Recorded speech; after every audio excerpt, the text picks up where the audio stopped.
The Heian period of Japan was characterized by an appearance of high culture, peace, and good governance. But behind the scenes, it was a time of dirty power struggles among the aristocracy.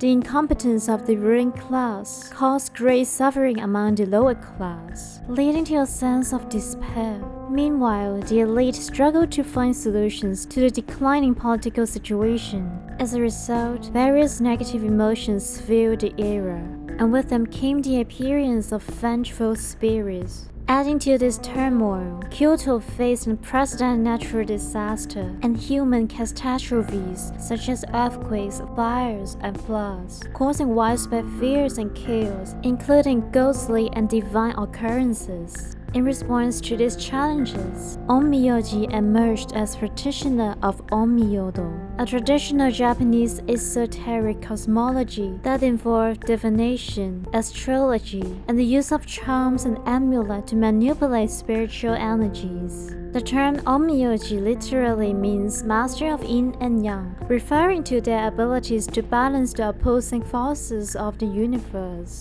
The work of them was to confront these harmful spirits to create protection and guidance for society. Onmyoji was highly respected in the Heian period and played a crucial role in the imperial court as advisor to the emperor.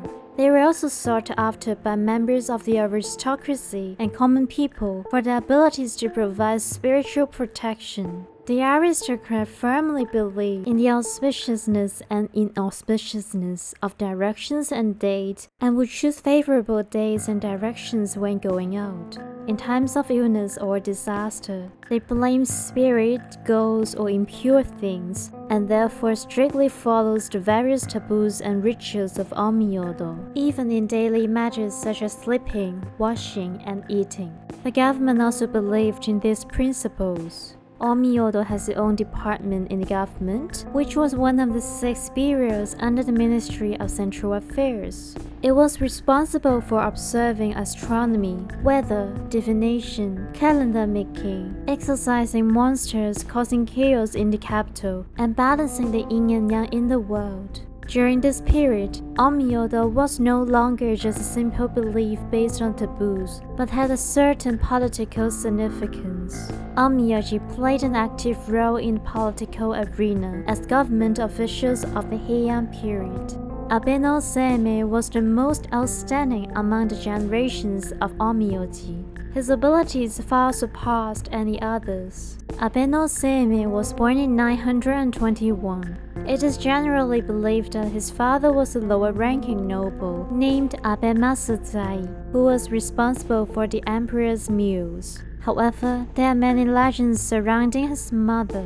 The most common one suggests she was a white fox. According to Kuzuha Monogatari, his father rescued a white fox who turned out to be a fox spirit named Kuzuha. The white fox later transferred into a woman and fell in love with him, giving birth to Seimei. When Seimei was 5 years old, he accidentally caught a glimpse of his mother's true form as a fox. His mother then left and returned to the forest, but not before. She left him with the heartfelt message: "If you ever miss me, come and find me in the deepest part of the forest." Years later, Seimei followed these instructions and was able to reunite with his mother.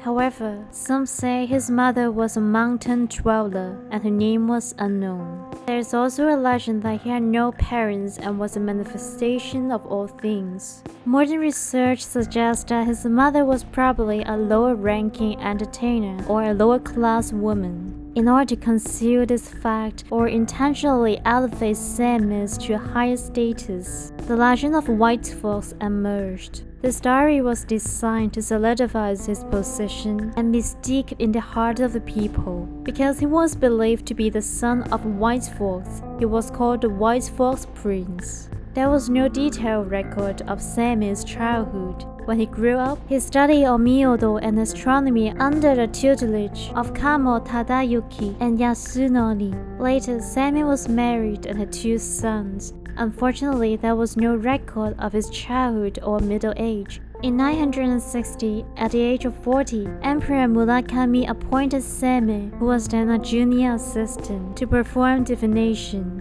His divination skills were highly recognized by the Japanese imperial and aristocratic society.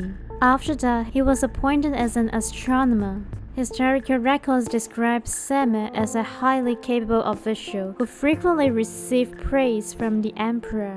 In 979 AD, at the age of 59, Seimei was commanded by the crown prince to perform a ceremony to seal the Tengu. From that time, Seimei appeared to have gained the trust of the emperor. After Emperor Kazan abdicated, Seimei also gained the trust of Emperor Ichijo and the statesman Fujiwara no Michinaga. He held important positions such as left capital ministers and granary administrator. Seimei had a keen sense of understanding people's heart and analyzing political situations. His well-crafted astronomical calendar also demonstrated his extraordinary talents in mathematics and astronomy. His status continues to rise due to his strong capability, and he eventually rose to the rank of Jishinoge, a peak for Onmyoji in the Heian period. Additionally, Seimei's two sons were also appointed as master astronomers and Onmyoji. Onmyoji can manipulate shikigami, which are ghosts and spirits that can act according to the commands of their masters. Generally speaking, those who are not Onmyoji cannot see them.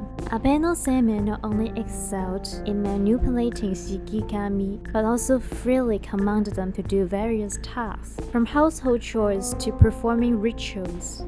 According to legend, a man named Doma challenged Seimei to a magical duel but was defeated, after which he became Seimei's apprentice. Later, Seimei was ordered to go to Tang, China, where he studied under the monk Baidu and spent 3 years and 3 months cutting reeds to help build a hall. Upon his return to Japan, he was gifted a copy of the illustration of the Golden Crow and Jade Rabbit. During Seimei's 10 years absence from home, his wife had an affair with Doma. Doma claimed to have a copy of the book, which his wife had secretly copied. The two men argued, and eventually Doma killed Seimei. After Seimei's death, Baidu returned to Japan and used his magical power to resurrect him. Seimei then revenged by beheading Doma and burning the manuscript.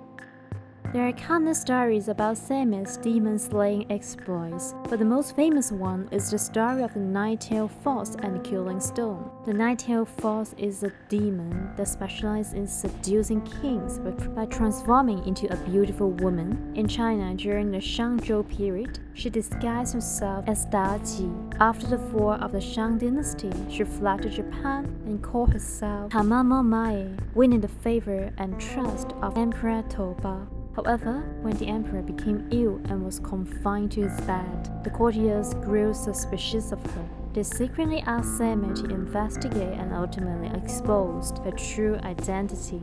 After the emperor recovered, he was so furious and ordered her to be killed. Seimei captured and killed the Nine-tailed Fox, but her ambitions remained in the form of the Killing Stone. In fact, during the reign of Emperor Toba, Seimei had already passed away, so the sealing of the fox was probably carried out by his grandson.